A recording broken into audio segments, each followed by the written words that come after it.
Bernard de Montréal, vous avez évoqué Sri Aurobindo. Et d'après lui, il y a 4 échelons qui conduisent de l'intellect ou de l'intelligence humaine au supramental. Le premier échelon, c'est le mental supérieur. Le deuxième, le mental illuminé. Le troisième, le mental intuitif. Et le quatrième, le mental surmental. Il dit que la descente du surmental ne suffit pas à transformer entièrement l'inconscient. Seule la force supramentale est capable de le faire. Est-ce que vous pouvez expliquer ce que sont ces 4 échelons, mental supérieur, mental illuminé, intuitif et surmental, qui précèdent la venue du supramental?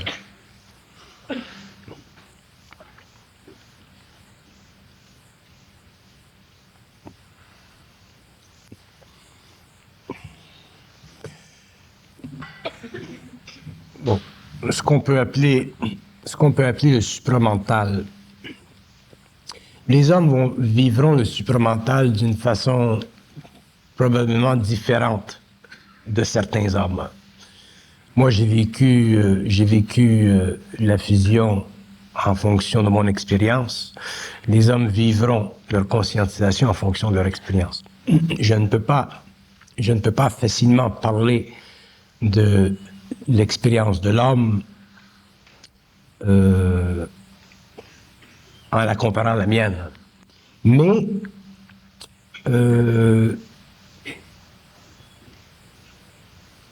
ce que l'on appelle la conscience supramentale,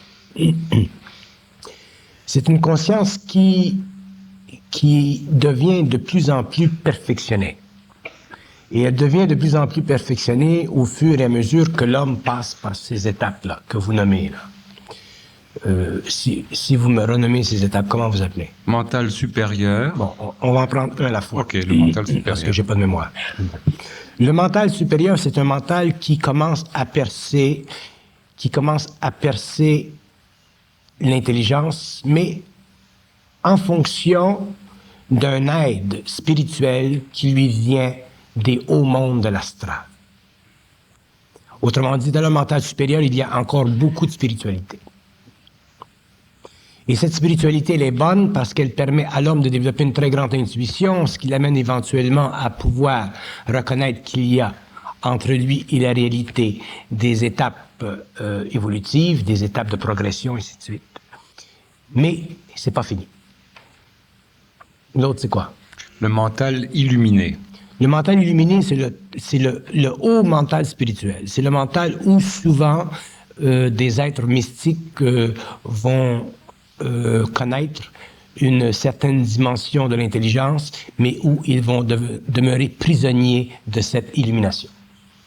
Autrement dit, dans le mental illuminé, c'est ça, c'est en ce qui concerne surtout les orientaux, les hindous, ainsi de suite.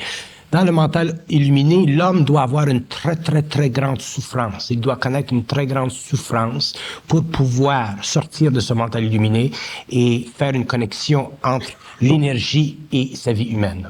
Si l'homme vit le mental illuminé en fonction d'une initiation astrale, comme nous avons connu pendant l'évolution, à ce moment-là, il peut devenir un très, très grand mystique, mais il ne pourra pas finalement en arriver à percer ce que j'appelle le mensonge cosmique.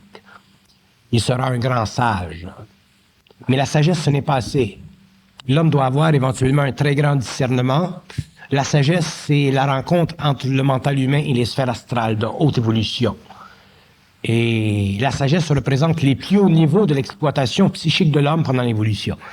Pendant l'évolution, l'homme devra développer un très grand discernement, c'est-à-dire il devra en arriver à être capable de contester toutes les formes de connaissances qui existent dans son mental historique. Et pour ce, il sera obligé de voir à travers les formes d'intuition, les formes d'illumination et les formes de reconnaissance de l'intelligence en fonction de l'imposition d'une certaine énergie d'intelligence sur le plan humain, afin que l'homme en arrive éventuellement à être libre, c'est-à-dire ne plus être assujetti aux lois cosmiques du libre arbitre. Sinon, il ne peut jamais sortir d'un plan de vie. Ce n'est pas final pour un être humain d'être un maître spirituel. un être humain doit en arriver éventuellement à être cosmiquement libre, c'est-à-dire capable d'intérioriser son énergie et de l'extérioriser, c'est-à-dire de commander au monde de la mort.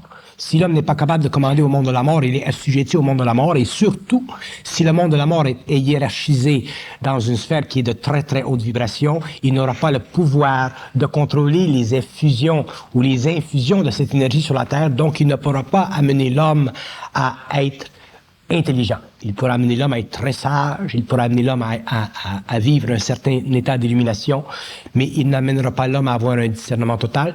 Et le discernement est important parce que l'homme découvrira au cours de l'évolution future que le rôle qui a été joué pendant l'évolution par les forces lucifériennes doit être transmuté complètement afin que l'homme devienne libre et que lui prenne finalement les rênes de sa propre évolution, de sa propre destinée, et qu'il puisse éventuellement en arriver à immortaliser sa matière. Les forces lucifériennes, je ne parle pas des forces lucifériennes dans le même contexte que les hommes emploient le terme luciférien.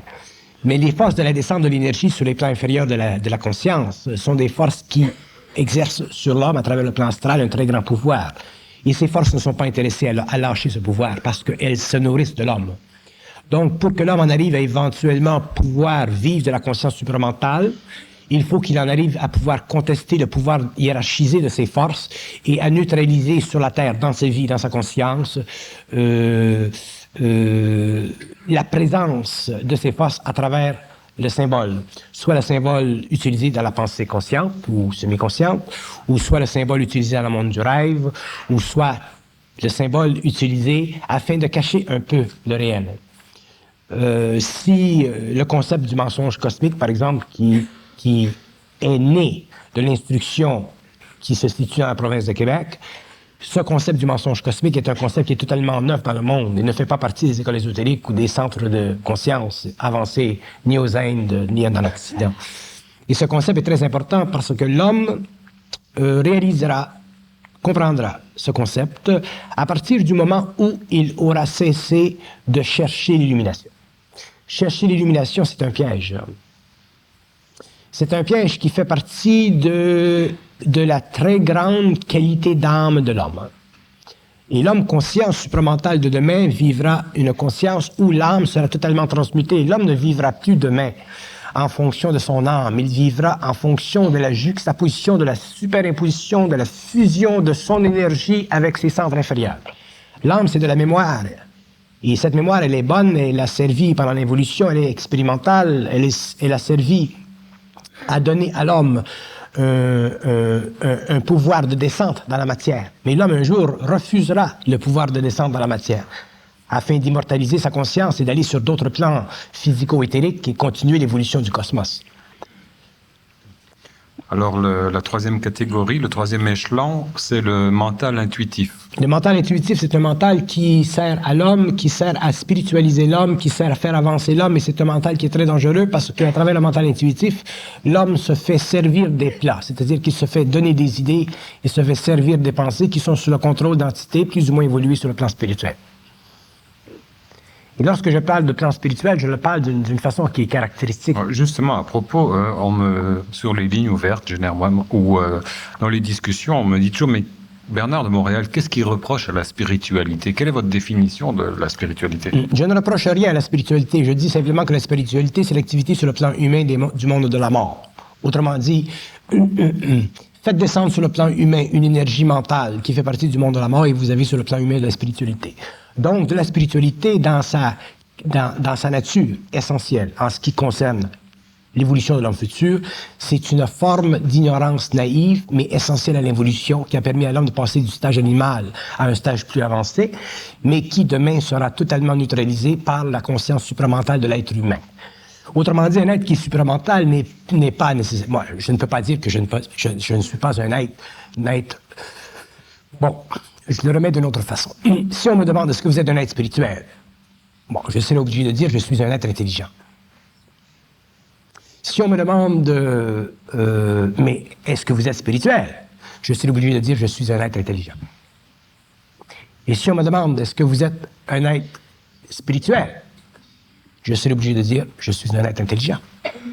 Je ne peux pas dire autre. Parce que dans la formulation d'une énergie à travers une conscience supramentale, l'ego n'a pas de choix. L'ego n'est pas capable de jouer avec les formes pour donner aux formes une conviction quelconque. Un homme conscient qui possède une conscience supramentale vit égoïquement son intelligence en relation avec la fusion de l'énergie. Il ne vit pas son intelligence en relation avec la réflexion de l'énergie à travers le mental inférieur, intuitif ou supérieur. Et donc, l'homme conscient, l'homme dans une conscience supramentale, lorsqu'il est arrivé à un certain niveau de fusion, il n'est pas capable de jouer avec les mots. Dans ce sens qu'il ne peut pas dire, bon, mais je vais lui faire plaisir, je vais lui dire que je suis spirituel. Tu ne peux pas faire plaisir à l'ignorance. Tu es obligé de parler à l'ignorance. Entre parenthèses, l'ignorance, c'est ne pas savoir. L'ignorance ne veut pas dire que l'homme est stupide. Mais tu es obligé de parler à l'ignorance de l'homme en fonction du savoir. Donc, tu ne peux pas plier le bambou. De l'intelligence supramentale, c'est comme un bambou, ça ne se plie pas. Mais, ça peut facilement voir les besoins de l'ignorance. Autrement dit, la conscience supramentale peut ajuster ce qu'elle dit en fonction de ce que l'homme a besoin de savoir. Donc, si on me demande si je parle à un théologien de Dieu, si je parle à un prêtre de Dieu, si je parle à un homme très religieux de Dieu, si je parle à ma mère de Dieu, si je parle à l'homme à différents niveaux d'évolution de Dieu, je lui parlerai de Dieu à différents niveaux d'évolution. Je ne peux pas parler de Dieu, j'emploie le terme Dieu parce que c'est le terme qui intéresse tout le monde, qui est le plus universel. Si j'emploie le terme Dieu, je dois employer la définition de ce qu'on appelle Dieu en relation toujours avec la conscience supramentale. Si je parle à un physiciste de Dieu, à un médecin de Dieu, mais je vais constamment créer une nouvelle forme pour qu'elle puisse s'adapter au mental de l'homme qui reçoit cette information.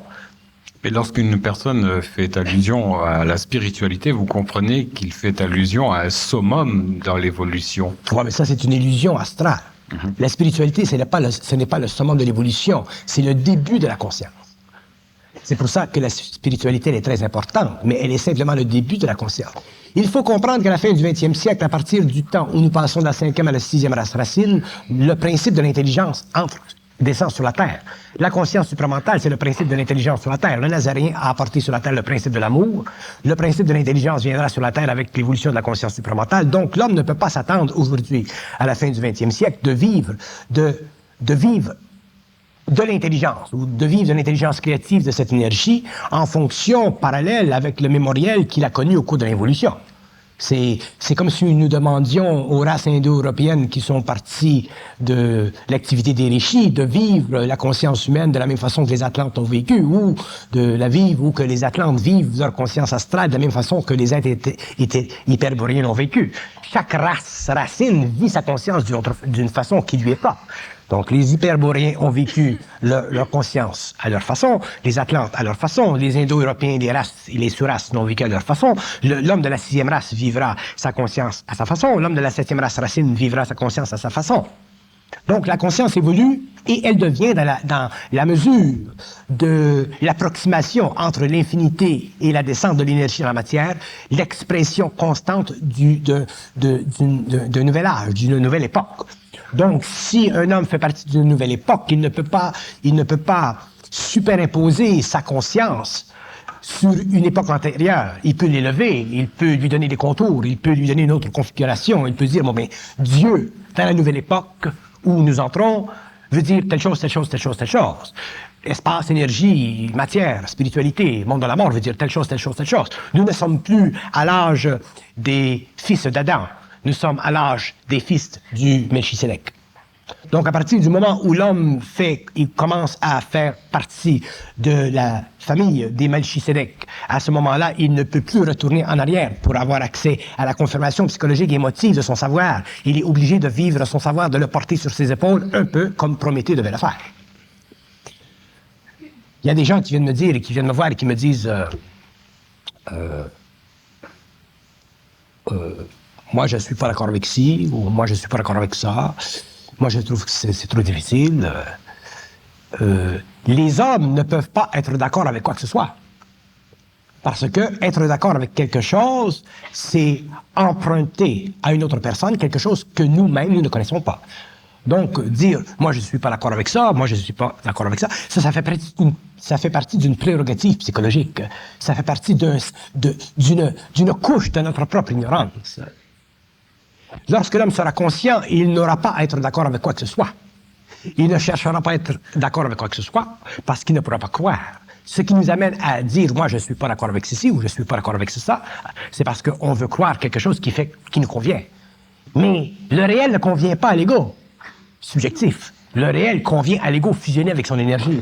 Donc, le réel, la vie, dans le réel, la vie mentale supérieure dans le réel, c'est une vie en elle-même. C'est une vie qui n'est plus personnalisable. D'ailleurs, c'est pourquoi l'homme qui entre dans une conscience supramentale perd ce qu'on appelle la personnalité pour développer ce qu'on appelle de la personne. Plus il a de personnes, moins il a de personnalité. Moins il a de personnalité, moins il a de mémoire. Plus il y a de personnalité, plus il y a de mémoire. Plus il y a de personnes, plus il y a d'union en cette énergie lui-même. Autrement dit, plus la matière inférieure est liée à la matière supérieure, donc plus il y a d'unitisation de l'homme, donc plus il y a d'évolution possible en ce qui concerne la conscience de l'homme, la conscience humaine. Est-ce qu'on peut dire que plus il y a de personnes, plus il y a d'esprit, moins il y a de matière?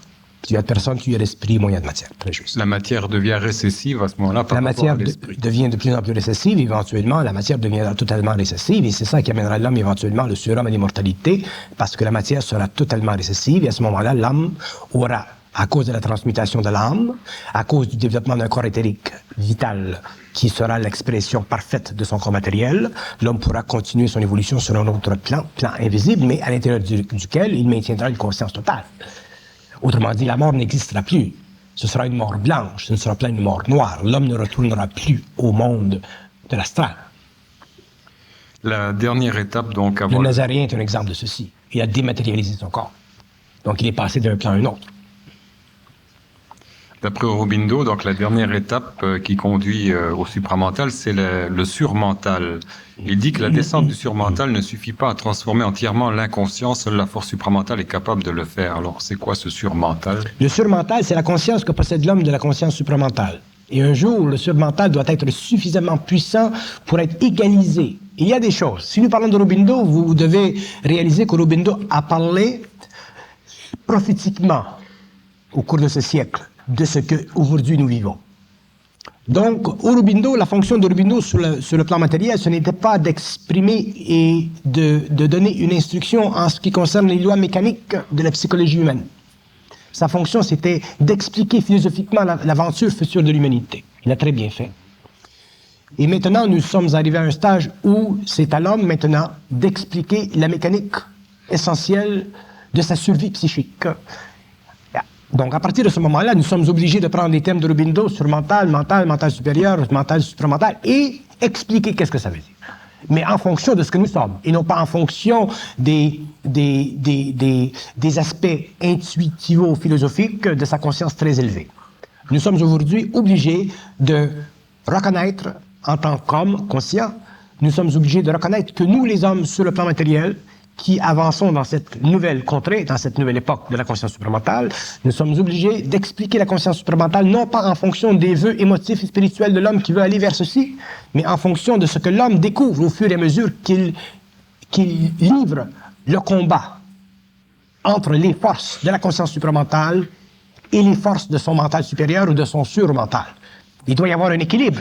S'il n'y a pas d'équilibre dans le mental de l'homme, les forces supramentales deviennent trop grandes, l'homme devient automatiquement un initié. Il vit une initiation. Et c'est l'homme lui-même qui mettra fin à son initiation.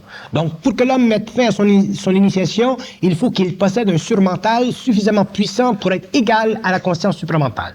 Donc, un homme, l'homme de demain, qui aura une conscience supramentale, dite supramentale, parfaitement équilibrée, il aura intégré sa fusion et il ne pourra plus être contrôlé par l'énergie très très puissante de cette conscience supramentale.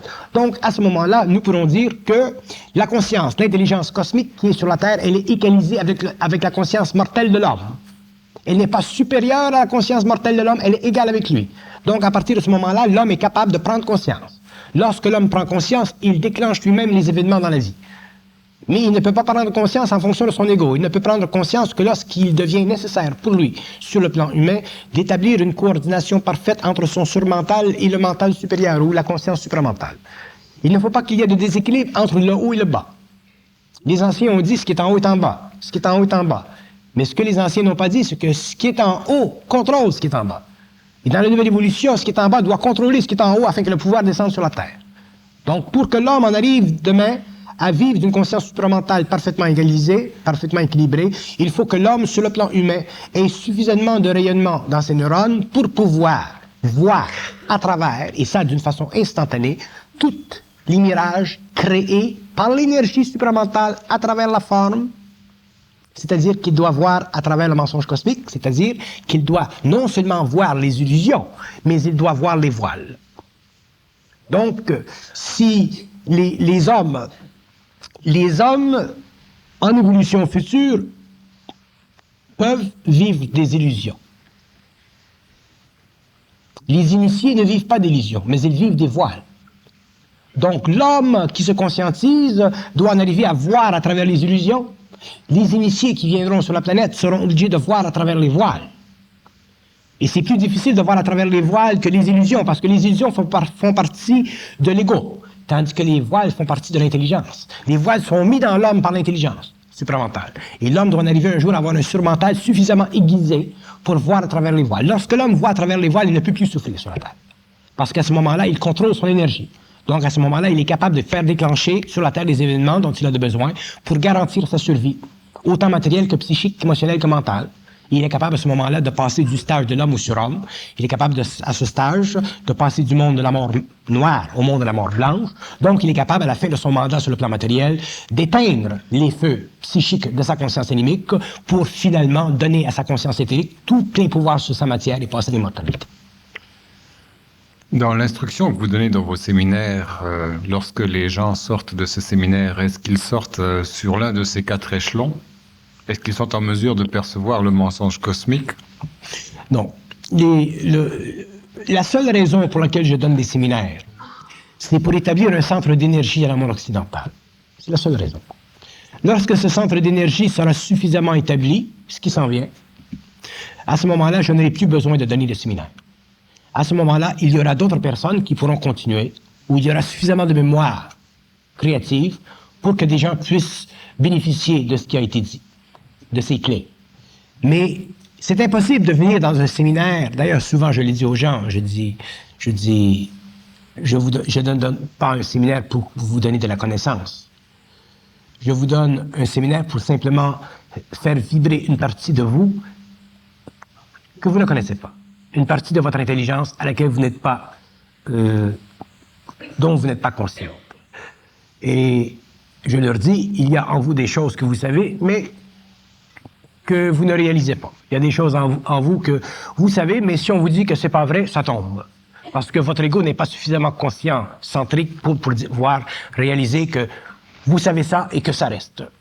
Alors, les séminaires donnent des clés à l'homme pour lui faire comprendre la mécanicité de son ego, la mécanicité de son esprit, la mécanicité de ses émotions, et ainsi de suite.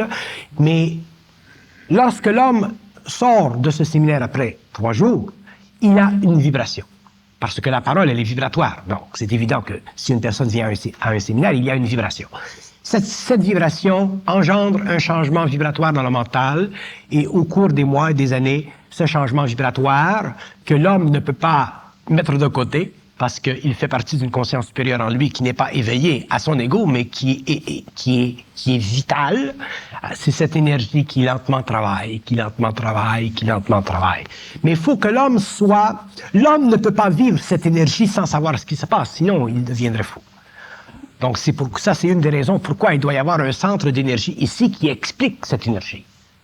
Si l'homme vivait cette conscientisation au niveau du supramental, il faudrait qu'il la vive dans un état de fusion instantanée pour ne pas craquer. Mais à ce moment-là, il paye le prix de l'initié.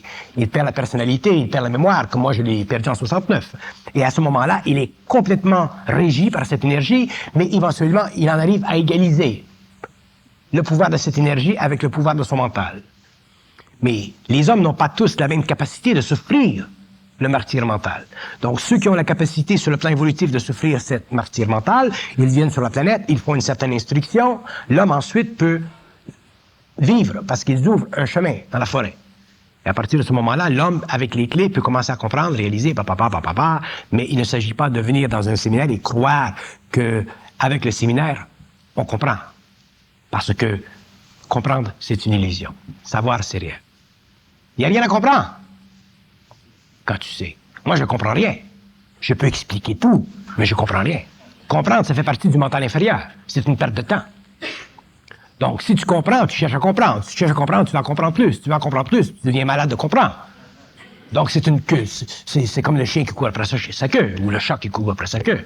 Il faut éventuellement que l'homme passe à une autre étape d'évolution, une autre étape de conscience, où il n'est plus affairé à comprendre, où il est simplement affairé à créer mentalement. Ceci, c'est savoir. C'est fatigant à comprendre. Et moi, d'ailleurs, je l'ai déjà... Souvent, je parle de ceci parce que c'est une sorte de situation que moi j'ai vécue quand je suis venu de la jungle en 69. Lorsque j'étais devant le petit aquarium dans une pharmacie. Et je n'étais pas habitué à mon état mental. Et donc, j'étais devant cette petite pharmacie, et comme je commençais à vivre de cette communication intense de savoir qui n'arrêtait pas, mes centres n'étaient pas balancés, je demandais à cette force, à cette intelligence, de me parler des petits poissons. Et elle me parlait des petits poissons pendant 5 heures. Vous imaginez se faire parler de petits poissons pendant 5 heures? Le mental, il vient gros comme ça. Ensuite, cette intelligence, cette force, m'a dit, ne demande jamais de questions sur les petits poissons. Si tu as parlé des petits poissons, tu parleras sur les petits poissons pendant 10 jours, si tu veux. Mais au moins, ça ne restera pas dans ta tête. J'ai compris. Mais il faut vivre l'expérience. Donc, un homme conscient n'est pas intéressé à comprendre. Il sait. En sachant, il parle. Donc, il comprend. Moi, quand je parle, j'apprends des choses. Si je parle à la salle, j'apprends des choses. C'est intéressant. Je dis, c'est intéressant. Mais je ne peux pas garder ce que je dis dans la tête. Je vous demanderai de me dire si vous êtes d'accord avec l'énoncé suivant qui sort tout droit du scientisme ésotérique. Il n'y a qu'une seule substance cosmique racine dans l'univers fonctionnant en 7 états fondamentaux de vibration. 1. La matière, 2. L'éther, 3. La lumière, 4. L'intelligence, 5. Le feu, 6. L'espace, 7. L'esprit. Et de ces 7 états, la matière est le plus dense et l'esprit le plus raréfié. La matière est de l'esprit cristallisé, l'esprit est de la matière énergisée. Très juste. Est-ce que vous pouvez m'expliquer ces 7 plans, la matière, éther, lumière? Bon, donnez-moi les plans, un après l'autre. Matière, éther. Bon. La matière, c'est la condensation de l'esprit. De la matière, c'est de l'esprit. Pourquoi la matière est-elle matière? C'est-à-dire, pourquoi la matière est-elle percevable seulement par les sens? Parce que si elle n'était pas percevable par les sens, l'homme ne pourrait pas exister. Pour que l'homme existe, il faut qu'il y ait de la sensorialité. On n'existe pas sur les autres plans, on est. Donc, pour qu'il y ait existence, il faut que l'homme perçoive. Pour qu'il perçoive, il faut qu'il ait un système sensoriel relié à des sens qui lui permettent de sentir, c'est-à-dire de vibrer à la matière au même taux vibratoire qu'elle. À partir du moment où l'homme cesse de vibrer à la matière au même taux vibratoire qu'elle, il passe à travers. Vous comprenez? Il faut que le taux vibratoire des sens change. On en parlera tout à l'heure, c'est une prochaine question que j'ai justement là-dessus. C'était quoi l'autre? 2. Éther. L'éther, c'est intéressant. L'éther, c'est le monde réel de la matière. L'éther, c'est le sous-plan de la matière. L'éther contient toutes les matières. L'éther, c'est un univers qui n'est pas infini, mais qui contient 7 infinités. La première infinité de l'éther, c'est... J'ai besoin d'un crayon.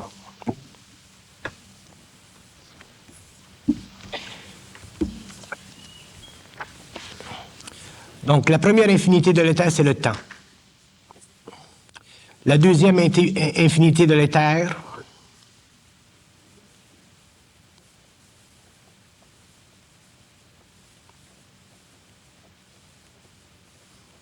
le deuxième, c'est le taux vibratoire de la matière. Le taux vibratoire de la matière, c'est une, qu'est-ce que j'ai dit? C'est le deuxième état de la matière. Je parle de quoi, là? Je parle de l'éther. L'éther. Qu'est-ce que j'ai dit sur le temps? Mais vous pouvez vous relire. Oui, mais j'ai écrit tellement mal.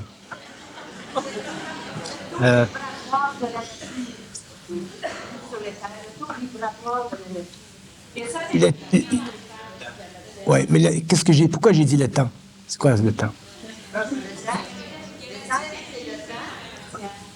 Ouais. Je pars du début. Je disais qu'il y avait cette infinité dans... Il y a cette infinité dans les terres, dont le temps est un, dont le taux vibratoire de la matière est autre. Okay. C'est ça. Bon. Le troisième...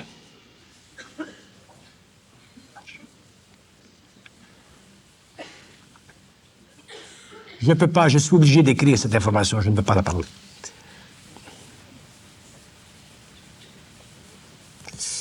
Une autre infinité de l'éther, c'est la courbe universelle. Mais je vais en parler un peu de la courbe universelle parce que c'est intéressant. Einstein disait que, ou les scientifiques disent que l'univers, il est constamment en expansion, il contient toujours la même quantité d'énergie, mais il est en expansion, comme une ballonne. Là. Ça, c'est une illusion. Je vais vous dire pourquoi. La courbe universelle, ce qu'on appelle la courbe universelle de l'énergie, l'univers n'est pas comme ça. L'univers, c'est quelque chose qui est en mouvement, mais dans une spirale. Vous connaissez qu'est-ce que c'est une spirale? Bon, ce qu'on appelle, nous, l'univers, si on prenait tout notre univers, on verrait que l'univers, c'est quelque chose qui constamment avance dans une spirale. Et ce qui donne aux scientifiques l'impression que l'univers est quelque chose qui est toujours grandissant, c'est que le mouvement de l'univers dans cette spirale, il est infini. Donc, quand je parle de la courbe universelle de notre univers, cette courbe universelle représente, dans le fond, un des premiers mouvements aléphiques. Les mouvements aléphiques sont un quatrième aspect de l'infinité de l'éther. Mouvement aléphique. Il faut que je le parle pour le comprendre. Le mouvement aléphique. Bon, si nous parlons du mouvement aléphique, nous commençons à parler de Dieu. Mais nous ne parlons pas du Dieu des religions. Le mouvement aléphique, c'est la constante représentation à travers la conscience mondiale. Quand je dis mondial, je dis mondial. Des mondes. La conscience des mondes... Qu'est-ce que j'ai dit? Vous pouvez répéter ce que je viens de dire? Il faut que je reconnecte. Bon, je le recommence d'une autre façon, parce que je ne peux pas me répéter. Le mouvement aléphique, c'est la représentation à l'échelle mondiale des mondes d'une conscience qui a le pouvoir d'interpréter instantanément le mouvement de son futur, de son passé et de son avenir, mais en dehors du temps. Lorsque nous voulons comprendre Dieu, ce que nous appelons Dieu, nous sommes obligés de prendre conscience d'une réalité qui n'est pas dans le temps, c'est-à-dire qui n'est pas dans le passé, le futur et le présent. Et pour nous, c'est très difficile de comprendre que quelque chose existe en dehors du présent parce que lorsque nous avons conscience de quelque chose, nous sommes obligés de donner à cette conscience la valeur d'un présent afin de pouvoir psychologiquement nous identifier avec elle. Mais lorsque nous parlons du mouvement aléphique, nous sommes obligés de comprendre que la nature du présent, telle que nous la connaissons, ne fait pas partie de la nature de ce qu'on appelle Dieu. Elle ne fait partie que du mouvement de cette énergie à travers un monde qu'on appelle l'astral. Autrement dit, le présent, le futur et le passé font partie de la conversion de l'énergie aléphique sur un plan inférieur qui redonne à l'homme une conscience évolutive. Si cette énergie descendait à travers le plan astral, il ne donnait pas à l'homme une conscience du présent, du passé ou du futur, l'homme ne pourrait pas exister. Alors c'est comme une réflexion, un cliché. Ce que vous appelez réflexion, c'est le mouvement de cette énergie sur un plan très, très inférieur. Mais cette énergie, elle est en dehors de ce mouvement, donc elle est en dehors du présent, elle est en dehors du passé et elle est en dehors du futur. C'est pour ça que lorsque nous parlons de conscience cosmique, nous sommes obligés de parler de cette conscience aléphique, de ce mouvement aléphique, mais en dehors du temps. Parce qu'il faut comprendre qu'est-ce que c'est le temps. Le temps, ce n'est pas du temps. Le temps, c'est du temps pour nous parce que nous réfléchissons psychologiquement à l'événement qui crée par son mouvement un différentiel d'énergie sur le plan émotionnel et mental.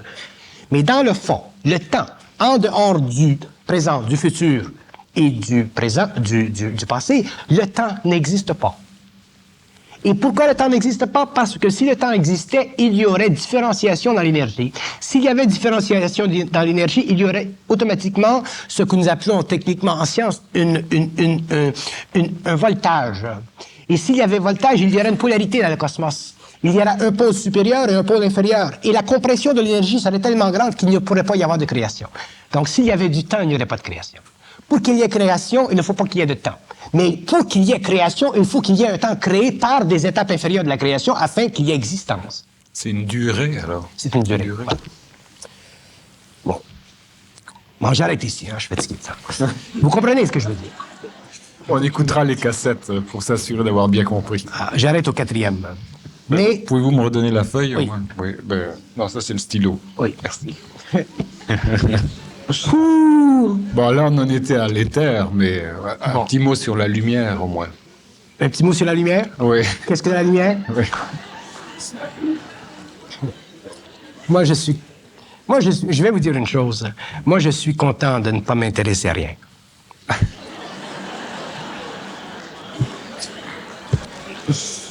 Bon. Quelle perte d'énergie. Ben, est-ce que vous êtes d'accord, finalement, avec cette classification? Pour le bénéfice de la salle, naturellement, je vais continuer. Qu'est-ce que vous voulez savoir? Troisième état fondamental de vibration, la lumière. La lumière. La lumière, c'est intéressant. La lumière, c'est une caractéristique du mouvement aléfique. Autrement dit, vous diriez du mouvement divin. OK? Pour employer un terme qui n'est pas juste. Du mouvement aléfique en dehors du temps, permettant à la conscience universelle des mondes, dans sa totalité, de pouvoir engendrer, de pouvoir s'engendrer. S'il n'y avait pas de lumière, il n'y aurait pas de mouvement. Il y a une relation directe entre la lumière et le mouvement. La lumière, c'est la qualité psychique, autrement dit, la qualité spirit ou la qualité esprit du mouvement. La raison pour laquelle je veux entrer dans cette subtilité, c'est pour vous faire comprendre que tous les mots doivent être intérieurement contestés dans leur valeur mémorielle afin que nous puissions en arriver à faire ressortir des mots une science. OK? Alors, la lumière, c'est une qualité de la conscience aléfique, mais dans son mouvement. Si vous enlevez la lumière, il n'y a pas de mouvement.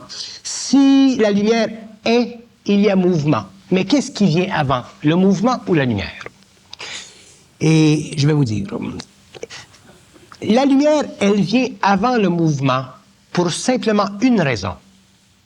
C'est que il n'y a pas simplement un aleph, il y en a 7. Et les 7 alephes les 7 alephes se chargent et se déchargent de leurs énergies. Donc, dans un mode d'époque, un aleph crée la lumière. Dans un autre mode d'époque, un aleph crée le mouvement. Dans un autre mode d'époque, un aleph créera la synthèse de la lumière et du mouvement. Dans un autre mode d'époque, la lumière, le mouvement, dans leur synthèse, seront détruits pour la création de ce que les hindous appellent des Mahanvantara. Autrement dit, pour la régénération, la ressuscitation des mondes. Donc, nous ne pouvons pas donner à la conscience aléfique, à la conscience divine, nous ne pouvons pas donner à cette conscience une particularité absolue. Nous devons donner à cette conscience aléfique une particularité qui est épocale, qui sert à donner ou à engendrer dans les mondes différentes époques, différentes périodes de création, et ceci fait partie de ce que nous appelons les hommes l'infinité. Et ça fait partie de ce que nous appelons sur d'autres plans l'éternité. Mais qu'est-ce que c'est l'éternité? L'éternité, c'est la ressuscitation sur le plan de la conscience atomique des corps qui sont déjà morts dans l'astral. De certaines mémoires qui ne font pas partie de l'expérience, mais qui font partie du mouvement des cellules, c'est-à-dire du mouvement de la conscience atomique de ces êtres. Et cette couche d'énergie devient, dans les mondes de l'immortalité, devient des mondes. Tout dans le cosmos est interpénétrable. Tout est interpénétrable. Et c'est pourquoi il y a très très peu d'êtres qui sont éternels. Il y a beaucoup d'êtres qui sont immortels, il y a beaucoup d'êtres qui sont mortels, il y a peu d'êtres qui sont éternels. Et plus le cosmos évolue, moins il y a de mortels, plus il y a des mortels, plus il y a d'éternels. Au stade où nous sommes aujourd'hui, il y a très peu d'immortels, il y a beaucoup de mortels, il y a très très peu d'éternels. Donc l'évolution, si nous parlons d'évolution des cosmos, des mondes, nous parlons de l'évolution de la mortalité à l'immortalité à l'éternité. Et lorsque la phase de la mortalité, de la mortalité, de l'immortalité, de l'éternité sera terminée, nous ferons ensemble, autrement dit, tous les êtres, toute conscience, feront un. Et le monde n'existerait plus comme il existe aujourd'hui, il y aura un autre mouvement. C'est pourquoi je dis, il ne faut pas penser à ces choses. Là. Parce que penser à ces choses, c'est penser infiniment à des choses. Et si vous pensez infiniment à des choses, bien vous capotez. Donc, il s'agit de comprendre que le phénomène de la pensée, le phénomène de la question, le phénomène de la réponse, c'est un phénomène psychologique. Ce n'est pas un phénomène de la réalité. Ça n'a rien à voir avec la conscience supramentale. Ça a à voir avec la conscience inférieure de l'homme. Ceci fait partie de l'évolution, de l'expérience psychologique de l'homme, de l'ego. Mais un jour, l'homme doit passer à une autre étape d'évolution où il n'a plus besoin de penser, il ne cherche pas à penser, il sait. Autrement dit, il transforme cette énergie et il l'amène à travers son cerveau, son appareil matériel, psychique, sur le plan matériel, pour donner un sens à sa vie, c'est-à-dire pour comprendre les mystères de la vie. Une fois que l'homme comprend les mystères de la vie, il peut en arriver à comprendre les mystères de la science, les mystères de la matière, et ainsi de suite, et il commence une nouvelle époque d'évolution. Est-ce qu'on s'arrête là dans l'énoncé ou on continue? Bon, c'est assez ça. Bon. Il y a des choses plus importantes que ça. Mais il y a des points subtils que, à la fin du 20e siècle, nous serons obligés de reconnaître. Et j'en nomme un, par exemple. L'homme doit, lentement, apprendre à corriger sa façon de penser. Dans ce sens que l'homme doit commencer, finalement, à réaliser que peut-être sa façon de penser, sa façon de voir, sa façon de sentir, elle est réelle, afin de pouvoir commencer à assumer le rôle de savoir. Si vous sentez quelque chose, vous percevez quelque chose, vous voyez des choses d'une certaine façon, et que vous faites face à une constellation d'opinions, vous serez toujours obligé de vous retirer de votre savoir, pour ne vivre que d'une juxtaposition, d'une liaison ou d'une aliénation avec ceci. L'homme, en tant qu'individu, ne peut pas se permettre de créer de confréries psychologiques ou émotives ou psychiques avec le savoir de l'humanité, parce que l'humanité est dans l'ignorance. Et lorsque je dis que l'humanité est dans l'ignorance, je parle de l'ignorance à l'échelle mondiale dans tous les domaines de la vie humaine. Quand je parle de l'ignorance, je ne veux pas dire qu'il n'y a pas eu que l'homme n'a pas développé un intellect. De l'ignorance veut dire un aspect de la réalité qui est vu à travers le mental inférieur de l'homme. C'est ça de l'ignorance. Donc si l'homme, en tant qu'individu, a la capacité, à cause du fait qu'il est lumière, a la capacité de corriger cette vision des choses, cette vision de lui-même, ce rapport entre lui-même et la réalité, il le fera s'il est suffisamment évolué pour le faire. Mais en le faisant, il sera obligé de vivre la solitude de son savoir et d'échanger son savoir avec d'autres qui seront sur sa longueur d'onde, ce qui neutralisera sa solitude. Mais l'homme ne peut pas se permettre, l'homme conscient, l'homme de la nouvelle évolution, ne peut pas se permettre de rechercher ou de chercher une confirmation de ce qu'il sait à travers l'historicité mémorielle de l'évolution. C'est ça que l'homme doit faire attention. Donc, souvent, on me demande, est-ce qu'il y a des méthodes pour arriver à la conscience supramentale? Non. Il y a des méthodes pour arriver au ciel. Ça, c'est une chose. Il y a des méthodes pour... il y a toutes sortes de méthodes. Nos écoles ésotériques nous ont donné des méthodes depuis que l'homme est homme. Mais La conscience supramentale, elle descend dans l'homme. L'homme ne peut pas la forcer. Elle descend dans l'homme. Si elle choisit de se diffuser dans le monde en tant qu'instruction, l'homme a des clés pour reconnaître les mécanismes en lui qui empêchent cette descente. À partir de ce moment-là, l'homme n'a simplement qu'à faire une chose, continuer à vivre. Et au fur et à mesure qu'il avance, il prend conscience, il prend conscience, il prend conscience. Il n'y a pas de méthode dans l'évolution de la conscience supramentale. Parce que la conscience supramentale ne fait pas partie de l'évolution. Et elle ne peut pas amener l'homme à des expériences spirituo-mystiques. Elle amène l'homme à une conscience scientifique du cosmos invisible et matériel. Mais il n'y a pas même une préparation? Il y a des hommes dans le monde qui sont prêts. Mais un jour, ils entreront en contact avec des clés qu'ils ont de besoin pour continuer. Le hasard n'existe pas. Si un homme est prêt, si un homme est en Afrique, il est prêt, il est prêt. Donc, quelque part dans le temps, il sera amené à rencontrer quelqu'un qui lui donnera des clés. Nous n'avons pas besoin, sur le plan humain, de s'inquiéter de notre avenir en ce qui concerne l'évolution de la conscience humaine. Tout est là. Le hasard n'existe pas. Tous les hommes ont leur temps. L'évolution de la conscience supramentale, ce n'est pas la recherche ou la course à la spiritualité que nous avons connue au cours des années 30. Cette course à la spiritualité faisait partie de la désaffectation des masses avec le mémoriel humain qui avait aliéné l'homme de sa réalité.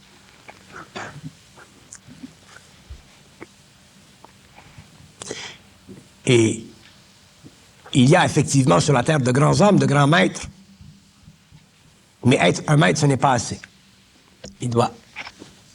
L'homme doit être quelque chose d'autre. Qu'est-ce que c'est un homme intégral pour vous? Un homme intégral, c'est un homme qui n'a plus besoin de savoir rien. Parce qu'il sait. Un homme intégral, c'est un homme qui n'a plus besoin de savoir rien parce qu'il n'est plus sous l'illusion de la question et de la réponse. À partir du moment où l'homme est assujetti au mécanisme psychologique de la question et de la réponse, il est esclave de l'astral. Que ce soit le haut astral ou le bas astral, c'est sans importance. À partir du moment où l'homme est obligé, se sent obligé, il est poussé, à cause de sa sensibilité, sa spiritualité, à rechercher la question et la réponse, il est assujetti dans sa conscience, donc il n'est pas intégral, c'est-à-dire qu'il n'est pas fusionné avec son énergie. Mais à partir du moment où l'homme est fusionné à son énergie, il n'a plus besoin de ceci. Donc à ce moment-là, il devient créatif, et dans la sphère où il opère, il peut rendre à l'humanité des services qui coïncident avec le pouvoir de cette intelligence créative. Mais il n'est plus assujetti à la recherche spirituelle. D'ailleurs, la recherche spirituelle, ça fera partie de l'antiquité de l'humanité demain. Ce que je trouve d'absolument extraordinaire sur notre planète, c'est que les religions et les sciences cartésiennes se combattent. Et un jour, elles devront se synthétiser. L'homme doit connaître la synthèse. L'homme doit comprendre la valeur de la science. Il doit comprendre la valeur de la religion, mais ne pas être prisonnier ni de l'une ni de l'autre. Si l'homme comprend la valeur de la science, il est observateur de la science. S'il comprend la valeur de la religion, il est observateur de l'évolution spirituelle et psychique des hommes. Mais lui, il est en dehors de ceci. Donc, à ce moment-là, il entre dans un autre domaine de l'évolution. Mais il existe déjà des religions scientifiques aujourd'hui. Oui, ça fait partie de la synthèse. Oui. De plus en plus. J'ai amené un exemple ici peut-être de la fine pointe, ce qui représente la fine pointe de leurs affirmations, là. Je peux-tu vous les lire? Oui. Ça vient d'une des religions scientifiques, là, qui fait une percée extraordinaire dans le monde entier aujourd'hui. Je ne la nommerai pas. La fréquence nutationnelle, c'est la rapidité par laquelle une unité cellulaire oscille ou vibre sur son axe. Tout plan ou dimension dans l'univers est différencié par la fréquence nutationnelle ou vibratoire de l'unité cellulaire. Quand il y a changement de la fréquence nutationnelle, le caractère de base de la substance change aussi. Question. Si nous étions capables de maîtriser parfaitement les 4 premiers plans qu'on vient de citer, matière, éther, lumière et intelligence, pourrions-nous vivre au-delà de la mort et de la réincarnation? Question. Notre intelligence s'ouvrirait-elle à toute connaissance atteignable à la conscience humaine, à une conscience intégrale? Oui, la réponse c'est oui. D'ailleurs, c'est ça la nouvelle évolution. Alors ça, c'est un exemple de religion à base scientifique aujourd'hui. Et c'est fait par des savants du monde entier, réunis. Oui. Mais ces savants-là, les savants qui font partie de cette religion, de cette école, si vous voulez, sont des êtres de demain qui essaient aujourd'hui de se libérer des contraintes psychologiques de la science moderne. Donc, ce sont tous des êtres marginaux. Et tous ceux que je connais de ces hommes qui font partie de ces écoles sont aujourd'hui à un point où ils souffrent de leur incapacité de rendre leur science vitalement reconnaissable dans les centres universitaires, dans les centres scientifiques, et ainsi de suite. Donc, cette science-religion fait partie de leur évolution spirituelle, elle fait partie de leur recherche, elle fait partie de leurs affirmations, pour les amener un jour, ces hommes, à reconnaître qu'au niveau de la 6e race racine, où l'homme est capable d'entrer en contact avec l'éther à volonté, toute disposition qui leur permet aujourd'hui d'affirmer intuitivement un certain plan de connaissance ou une certaine délinéation de la connaissance future fera déjà partie de la conscience humaine. Autrement dit, ce que je veux dire, c'est que lorsque l'homme sera conscientisé, lorsque l'homme aura vécu le passage, lorsque l'homme aura pris conscience de sa relation avec l'éther, ceci, qui aujourd'hui est un précepte de la nouvelle religion scientifique, deviendra simplement une expression créative de son mental. Donc, il y a une différence majeure entre la définition des réalités subtiles des différentes formes de matière et la capacité à l'homme intégralement d'altérer ces matières. Aujourd'hui, ces hommes sont au niveau de la recherche intuitive. Demain, ils seront au niveau de l'action. Et lorsque ces hommes seront au niveau de l'action, nous connaîtrons sur la Terre une nouvelle civilisation, mais qui sera totalement occulte. C'est-à-dire qui ne sera pas comprise par les profanes, mais qui sera vécue par ceux qui font partie de la nouvelle génération d'hommes conscients. Bon, la conscience supramentale, là, ça chemine maintenant vers une conscience intégrale. Est-ce qu'on va avoir de nouveaux pouvoirs de conscience, de nouvelles facultés se développer chez l'homme intégral? Oui. Il y aura... D'ailleurs, c'est intéressant cette question. Les facultés psychiques de l'homme nouveau sont déjà en lui. Mais elles sont contrôlées. C'est-à-dire qu'elles sont maintenues dans un état de non-affirmation afin d'empêcher que l'homme nouveau détruise la civilisation qui existe aujourd'hui. Vous comprenez? Pour précipiter l'avènement de la sienne. Voilà. Alors, pour empêcher que l'homme nouveau précipite les choses et qu'il crée dans le monde un chaos terrible, il y a un temps. Il y a un temps. Mais ces forces sont dans l'homme et elles sont prêtes à être exercées. Mais l'homme ne pourra exercer ses forces que lorsqu'il sera parfaitement équilibré dans son énergie. Et tout ceci coïncide cosmiquement avec l'évolution, avec les événements, avec tout. C'est un tout. Quelle est la place de la personnalité et de l'impersonnalité chez l'homme intégral? Chez l'homme intégral, la personnalité est quelque chose que l'on regarde de dehors.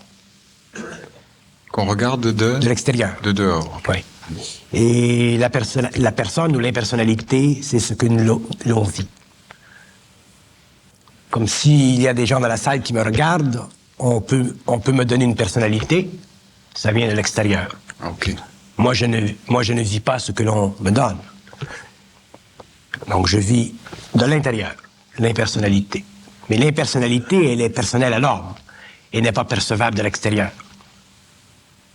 Donc, si je veux faire le clown, pour une raison quelconque, je peux faire le clown, je me crée une personnalité. Si on ne comprend pas ce qui se passe, on dira pas. Il n'est pas poli. Ouais. Mais si on comprend ce que je veux dire, on comprend autre chose. Autrement dit, l'homme qui est dans sa personne, il peut faire ce qu'il veut avec sa personne extériorisée. Oui. Donc, il peut créer n'importe quelle personnalité dont il a besoin pour faire un contact, pour faire quelque chose dans le monde. On vous a vu le mois dernier parlé de la culture européenne, etc. Vous étiez très bien à l'aise là-dedans, mais on vous reproche parfois d'être vulgaire.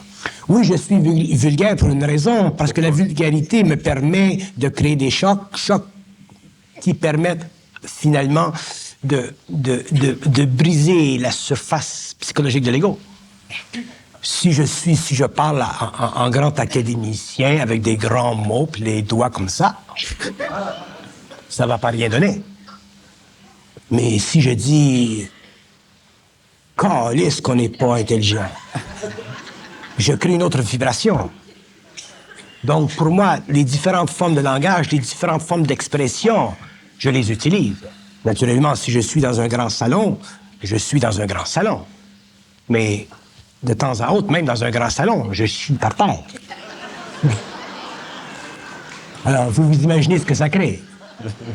C'est pour ça que souvent les gens me disent que je ne suis pas du monde, et pourtant je suis du monde. Mais ça fait partie de mon travail. Moi, je travaille toujours. Et j'aime beaucoup l'homme, je respecte beaucoup l'homme. Mais je suis obligé souvent de travailler au-dessus de sa tête. De faire quelque chose que lui ne fait pas, que lui ne ferait pas, ou que moi, je ne devrais pas faire dans la situation, dans la position sociale ou occulte que je tiens. Vous êtes dangereux pour l'homme égoïque? Mais oui, je suis dangereux pour l'homme égoïque parce que je le mets sur le spot. Mais ça, c'est parce que je lui donne quelque chose. Sinon, je passerai à côté. Alors, si je fais quelque chose, parce que quand l'homme est dans sa conscience supplémentaire, il peut faire toutes sortes de choses pour l'homme. Donc, si je fais quelque chose pour l'homme d'une façon qui convient à son ego. Donc, et la conscience supplémentaire, c'est toujours là. Des fois, je m'arrête sur la rue, je dis à une personne, je lui conte sa vie. Alors, je le fais pourquoi? Non pas pour qu'elle reconnaisse quelque chose, parce que ça lui passe 10 pieds par-dessus la tête, c'est trop vite. J'ai le temps de m'en aller. Mais 2 mois plus tard, elle va réaliser qu'il y a un drôle de bonhomme qui l'a arrêté sur la rue Sainte-Catherine et qui lui a dit que son fils va mourir dans 2 semaines ou dans 2 mois, après telle date. Fait une connexion. Donc, ça éveille quelque chose en elle. Alors, la conscience, c'est ça, la conscience, c'est toujours là. Et je me rappelle, je suis déjà allé chez Da Giovanni, j'avais dit à la serveuse qu'elle avait un fils de 18 ans qui était anémique. Elle est partie, elle m'a apporté mon spaghetti, j'ai jamais entendu parler. Et 2 semaines plus tard, je suis retourné chez Da Giovanni, elle m'a dit, c'est vous qui m'aviez dit que mon fils est anémique? J'ai dit oui. Ça lui a pris 2 semaines pour réaliser. Mais je suis sûr que cette expérience a éveillé en elle quelque chose. Donc la conscience, ça travaille toujours. Donc si je parle souvent d'une façon qui est dure ou qui est grossière, ce n'est pas par manque de sensibilité, c'est pour créer une vibration. Souvent pour me rapprocher du monde, de l'homme, et ainsi de suite. Il y a toutes sortes de raisons. Dans la phase ultime du développement de la conscience intégrale, là, est-ce que l'homme, est-ce que le corps de l'homme deviendra un instrument fidèle de l'esprit? Est-ce qu'il va avoir une santé, une force, ou une durée, une perfection sous contrôle, une libération de la souffrance? Bon, je vais vous dire une chose. Les hommes qui vont passer d'un état de conscience à un autre sont marqués. Tout est su.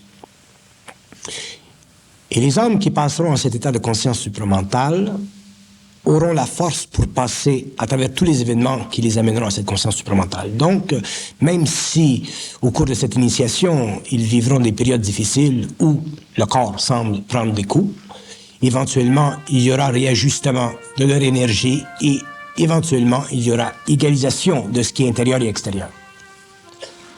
Il n'y a pas de hasard. Il n'y a pas de perte. Mais les hommes de la nouvelle évolution sont marqués. De quelque pays qu'ils soient, ils sont marqués. Tout est su.